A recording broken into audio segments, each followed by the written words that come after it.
everybody that watched Showtime, everybody that came out tonight. Thank y'all. Yeah, watch me. I'm thankful. I'm thankful to be in this position. Thank you to be here. I'm soaking it all in. Any questions? Tank, can you talk to us about what was going through your mind in the 8th round during the first knockdown speed? I just had to catch him. He was tough. It was tough getting to him. I want to say. He was tall. He had longer reach than mine, so it was tough getting to him. But once I got to him, that's what we got the job done. Champ, Rick Muhammad, Brother Sports Media. At any time, the left hook that he caught you with, did it hurt you, or was it just like a flash shot? No, he hit me in the back of my head. That stung a little bit, but other than that, it wasn't really. That's why I was nervous. Like he's 140, so I wasn't trying to get caught too clean. So when he actually caught me, I was thinking like, is he throwing it soft or he trying to bait me in? So that's what I was thinking the whole night. Yeah. Champ, in one of the recent interviews you had with Coach Calvin and Coach Kenny on the Rise podcast, you talked about family and the importance of family. One of the things being from West Baltimore, you found family in the gym with Coach Calvin and Coach Kenny. Talk about that. We've been coming up. We all been close. These guys took me in when I ain't had no father and things like that. So, it was great. I got big enough. I had to move my camp to Vegas and extending my family with new promotion and things like that. We keep it family. Everybody had their disagreements, but at the end of the day, we family. That's what I think. Scotty White, World Combat Sports. First of all, a 10 on the landing. To close out your victory with the backflip off the top rope. You know what I'm saying? That was amazing. But more so, you stepping into 140. How did that power feel to you transferring to the heaviest weight of your career? Yeah.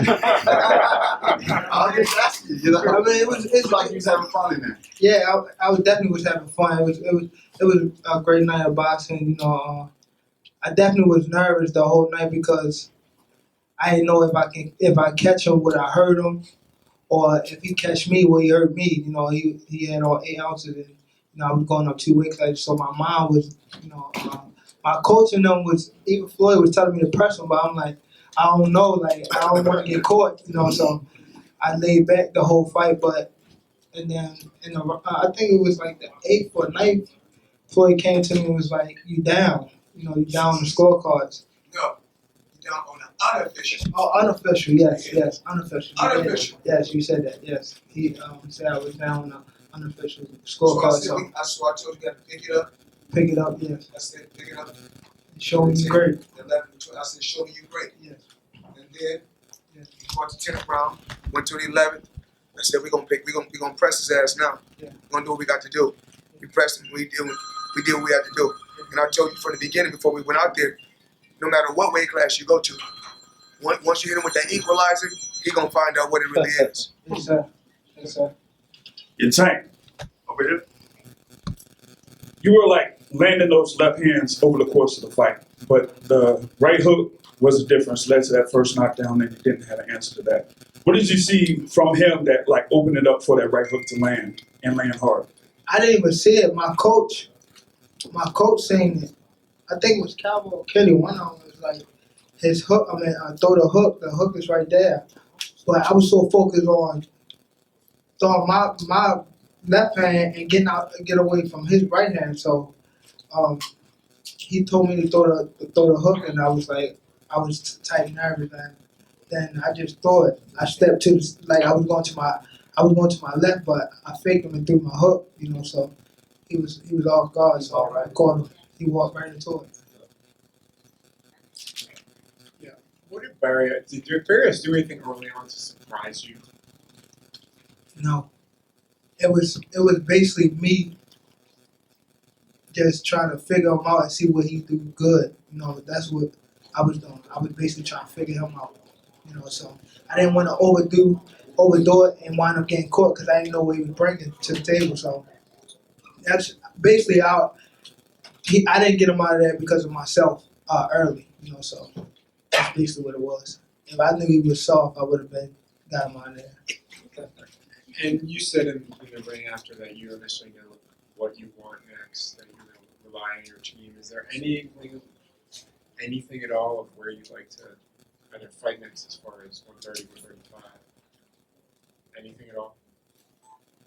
His team gonna take care of that. You know, our thing is this. You know, we work smarter, not harder. So we keep everything in-house. Mayweather Promotions, PBC. We all one family. So, we're not gonna go nowhere and make another company great. So we got plenty of fighters that's at 140, 135, and 130. We're gonna continue to fight the fighters that we got to fight. Only that. And at the end of the day, I want Tank to enjoy his victories. I'm just happy to be a part, of him building his legacy. I can remember when I was on the Canelo tour. I don't know exactly how old was you, Tank? Probably like 16. 16 years No, old. I was young. I'm sorry, I was younger than that. I don't know how old he was exactly. But then, I signed his phone and told him it's to the future champ. We got together. I can remember we was out in Miami. When I signed him, riding on the yacht. Told him, don't worry. In a couple years, you'll be world champion. We'll win titles at numerous weight classes. I did what I said I was going to do. As long as he keep winning, there's no limit to how far we can go. Steve, good name, KR Sports right here. Congrats, champ. You dropped him twice in the 8 to the head, and then you dropped him again later to the body. Did you kind of feel that maybe his body was softening up a little bit? Maybe you need to switch up the game plan? No, my coach told me to go to the body, and then I went to the body. But when you got somebody hurt, you be trying to heal it. So he brought me back to myself, like go to the body, So I went to the body, and that's why I caught him. I also noticed that there was a point in the fight where you just kind of started walking him down, and it was a little strange seeing, like the smaller guy walking down the bigger man. Why'd you do that? Because, going into the fight, not going into the fight, just like warming up.